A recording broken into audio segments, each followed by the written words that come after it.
Let me ask you a question. Are you actually lazy or are you just exhausted? Because there's a point where we stop treating tiredness as information and we start treating it more like a character flaw. We look at the unanswered messages, the washing that's piled up, the application we still haven't finished, the business idea that we keep avoiding, the gym membership that we're not using, and we think, what's wrong with me? Why can't I just get on with it? And maybe the answer isn't that you're lazy and don't care. Maybe it's simply that you've been carrying too much for too long without enough support, without enough rest, or without enough space to recover. So today, I want to talk to you about the difference between needing motivation versus needing recovery, because they're not the same thing. And pressuring ourselves to solve exhaustion can just make everything worse. So, before I get stuck in, welcome back to Blaque Noire. And if you're new here, welcome to Blaque Noire. I'm Tanya, and this is a space where we talk about healing, growth, and rebuilding your life in a real, honest, and more importantly, unfiltered way. As always, let me just take 2 seconds quickly to tell you about the Blaque Noire Edit. It is my weekly conversation for Black women who are navigating, real life, reinvention, identity, and all the things that we think about but we don't always say out loud. So every week, I take one conversation and I explore it properly. Okay, so there's the weekly newsletter called the Blaque Noire Edit, which you can sign up to, and will land in your inbox every Sunday. There's also the conversation right here on YouTube, and then we get deep and carry the conversation on over in the Blaque Noire Sisterhood, which is our private Facebook community. And as always, I will make sure that I put all the links to these in the description below. So today, I'll be exploring the fact that maybe you're not lazy, maybe you're just fucking tired. Okay, and I'm not talking about being a little bit sleepy or in need of an early night. I'm talking about being properly tired, mentally tired, emotionally tired, tired of deciding, tired of being needed, tired of trying to make ourselves, motivate ourselves through a life that, quite frankly, just hasn't given us enough room to breathe. Right? So when people hear the word burnout, they often imagine some kind of dramatic collapse, right? They imagine someone, I don't know, breaking down, crying at their desk, being signed off work, or reaching a point where they physically just can't continue. And yes, sometimes burnout can definitely look like that, but it can also look less obvious. It can look like putting off a task that would normally take 10 minutes because the thought of starting it feels so enormous and overwhelming. It can look like standing in the kitchen and feeling unable to decide, what to eat. It can look like being irritated by the people that you genuinely love because you just don't have enough emotional capacity left to absorb one more question, one more request, or one more person needing something from you. It can look like doom scrolling on Instagram for an hour, not because you're relaxed and you've got absolutely nothing to do, but because choosing what to do next feels harder than disappearing into your phone. It can look like losing interest in things that you said that you wanted. And I'll be honest, that one can be a little bit frightening because you start wondering whether you were ever serious in the first place. You said you wanted that promotion, you wanted to build that business, you wanted to look after yourself, you wanted to reconnect with people. So why can't you just make yourself do any of it? And sometimes it's because wanting something and having the actual capacity to act on it are two completely different things. Burnout can also look like getting rest, but that rest never feels restorative. You take the weekend off, but by Sunday evening you're still feeling heavy, right? You sleep, but you don't feel refreshed.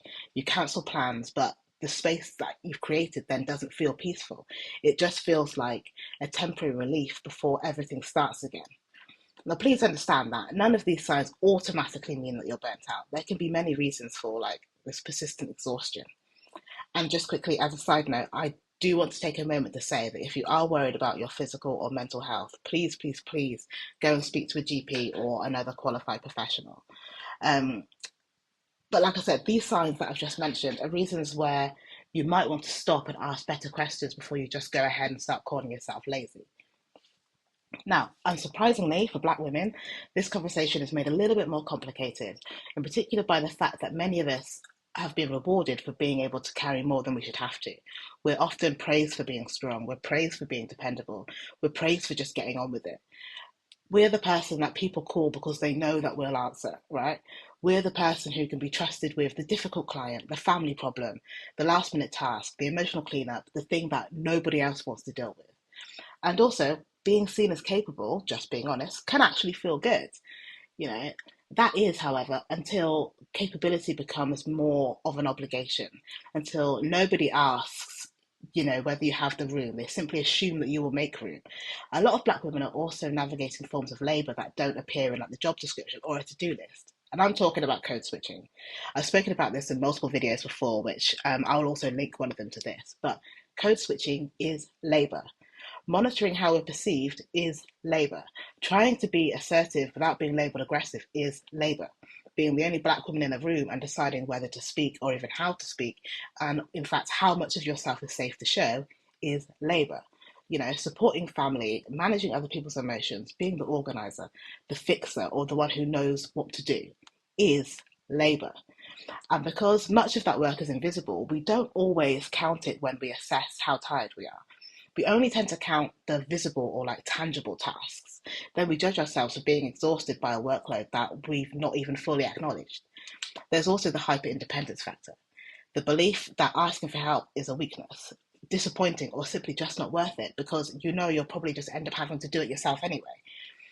So, as I mentioned in like last week's episode, hyperindependence can look like strength. And to be fair, it can protect you for a long time. But it can also mean that you just stay in survival mode a long time after the immediate crisis has passed. Your life may be technically safer, but your body is still braced for whatever it is that's coming at you next. You're still anticipating the next problem, struggling to relax, still feeling like you stop paying attention to everything and it will all just fall apart. So, you constantly stay ready, right? And that is why when people often tell you, just rest or just take a break, that can feel like pointless and quite frankly inadequate advice. Because rest is difficult when your nervous system doesn't, trust that it's really safe for you to stop, right? And a lot of us, we don't simply just feel tired, we also feel guilty about being tired. Somewhere along the way, we've learned that there's this idea that rest needs to be earned, that, we can rest when the work is finished, when everyone else is okay, when the house is sorted, when the emails are answered, once we've exercised, when we finally become the person we keep promising ourselves that we're going to be. And the problem with that is that for many women, the work truly is never finished. There's always another task, another person, another goal, another version of you that you think you should be working towards. So quite often, rest gets postponed until like it's literally no longer a choice. We wait for illness, we wait for a breakdown, we wait until our body quite literally forces us to stop. And then we treat the collapse like the first acceptable form of like permission is to be like, okay, I'm going to stop and take a break. And I want to say this very clearly, and I want to make sure that everyone hears me, okay? You do not have to collapse before you're allowed to rest. Rest is not a reward for becoming less human. It's part of being human. And recovery isn't a weakness. It's not a lack of ambition. It's not you giving up on life. Sometimes recovery is the most responsible thing you can do for the life that you say that you want. But there's also no point in you building a future that requires you to destroy yourself in order to reach it. So how can you tell the difference between laziness and, I guess, depletion, right? And I don't think that there's one perfect test. And I just want to make this clear again. I'm not remotely interested in turning this episode into like some checklist you use to judge yourself against, right? That's not what this episode's about. But with saying that, there are a few questions that you could ask yourself that may help, right? One, do you actually want to do the thing that you're being asked to do? Not do you think you should, not do you feel obligated to, but do you genuinely care about it? And if you do, and the desire is still there, but the energy and concentration or even emotional capacity is missing, that may be a capacity problem rather than a motivation problem. Two, is this tiredness only showing up in one area of your life or is it everywhere? Maybe you're avoiding one specific task because it's boring, uncomfortable, or unclear. And if so, that's completely normal. But if basic decisions, relationship, work, self-care, and things that you usually enjoy all of a sudden start feeling, I guess, heavier and exhaustion, then it's probably worth you taking that exhaustion seriously. And I guess three, what happens after you get real rest? And by real rest, I don't mean an evening chilling on the sofa while mentally going over everything that you've still not done. I mean that protected quiet time with little to no demands, right? Do you begin to feel a little bit more like yourself? Does your thinking become clearer? Clearer? Do some of your interests return? And if yes, then your body may be telling you that capacity or lack thereof is actually part of the problem. And four, what is the tone of your inner voice? Are you happy? Are you sad? Are you stressed? Really think about what it sounds like. The uncomfortable truth is that recovery is not always aesthetically pleasing. It's not always a spa day, a candle, a bath, and a perfect morning routine, like we see all over our For You pages, right? Those things can indeed be nice and lovely, but they don't necessarily solve the problem, which is a life that is structurally over capacity. Sometimes recovery requires subtraction. It means deciding what's not going to happen this week. It means potentially disappointing somebody who previously may have benefited from you not having boundaries. It means, asking for help before you've reached the point where it becomes an emergency. It means admitting that something you'd planned is not realistic for you right now. It means reducing the standard of output instead of abandoning, the task completely. It means sleeping. It may even mean speaking to your GP, especially if your exhaustion is persistent, getting worse, or accompanied by other symptoms. It may mean counselling, time away, a change in workload, a conversation at home, or recognizing that you've been trying to recover in the same environment that keeps depleting you. It also means slowly rebuilding. When you've been burnt out, there can be a temptation to use your first good day as evidence that you should immediately just catch up on everything. You wake up with some energy and think, right, you know what? I'm back. Let me clear that backlog. Let me restart the gym. Answer everybody that I've ignored. Reorganize the house. Launch that business idea and become a new woman and do all of this before bedtime. And then what happens? Guess what? You crash again. Okay? Recovery is not it's not proving that you can still overextend yourself.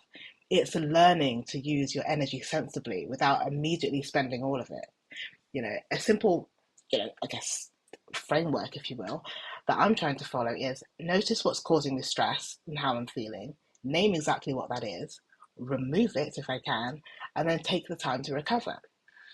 Notice what depletion and exhaustion looks like in you. Name what it is that's actually draining you. Just really identify it, remove, reduce, postpone, or share something, that you can. Then give your recovery enough time to become more than some form of like temporary relief, right?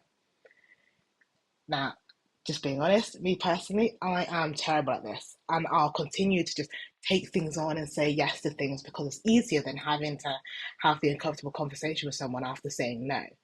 And, again, I'm working on it. I'm not perfect, okay? I am a work in progress, and there is absolutely nothing wrong with that, okay? So before I wrap up, I just want to leave you with a couple of questions to sit with. You don't need to have the perfect answers, and you definitely don't have to go away and completely overhaul your life by tomorrow. But I do think it's probably worth asking you these few things. One, what are you carrying right now that other people may not even realize that you're dealing with? And this is an important one, okay? Because I mean, it could be anything. It could be work, it could be money, it could be family, it could be your health, changes in your body, your relationship, or even the fact that you're trying to work out what you want the next chapter of your life to look like, And the second question is, where are you still saying I'm fine when the truth is that you have already hit your limit? Who are you saying that for? Is it because you don't want to worry people? Is it because you're used to being the strong one? Or because you don't believe anybody else will actually step in and help you? Another question to ask is, what are you still doing simply because everybody expects you to be the person to do it or to handle it? Is it something at work, at home, within your family that's quietly become your responsibility without anybody ever even asking if you have the capacity for it? And four, what could you take off your plate this week? Not forever, not some dramatic life changing decision, but just one thing that you could postpone, do less perfectly, maybe ask somebody else to help with, or decide does it even need your attention right now, this very second. And finally, I think ask what would support actually look like for you at this stage in your life? Not what sounds good in theory, but what would genuinely make things easier? Would it be someone checking in on you? Practical help, more support at work, a proper conversation with your GP or therapist? a boundary with a family member, or simply being honest to somebody about the fact that you're not coping, and you're not doing as well as, you make yourself look or you appear to be. Now, listen, you don't need to solve all of that today, okay? But you do need to stop pretending that everything that you're carrying doesn't count, okay? So let's be real. It's probably not that you're lazy. Maybe you're actually just tired. Maybe you've been functioning in survival mode for so long that exhaustion has almost started to feel like your personality. And maybe the most useful thing that you can do is stop asking how to force yourself to do more and start asking yourself, what do you really need to recover? Anyway, this week's written issue of the Blaque Noire edit goes even deeper into this conversation, and you can subscribe using the link below to receive a new issue straight to your inbox every single Sunday. I've also created a little something that might help you with this. It's called the Burnout Recovery Workbook. It is designed to help you understand what's draining you, identify what you can change, and create a recovery plan that respects your real life and actual capacity. It's available on my website, and I've also popped the link to it in the description. As always, I would love to hear from you in the comments. Let me know how you're feeling, or even just complete the sentence. I know I'm running on empty when, and then just put what it is.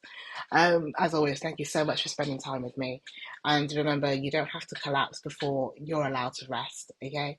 And if you want to continue this conversation with other women, join the private Facebook group, Blaque Noire Sisterhood, and we can definitely dive deeper into this together. If this conversation is something that you feel you can relate to, please sign up to the Blaque Noire edits. It goes, as I said, deeper into all of this.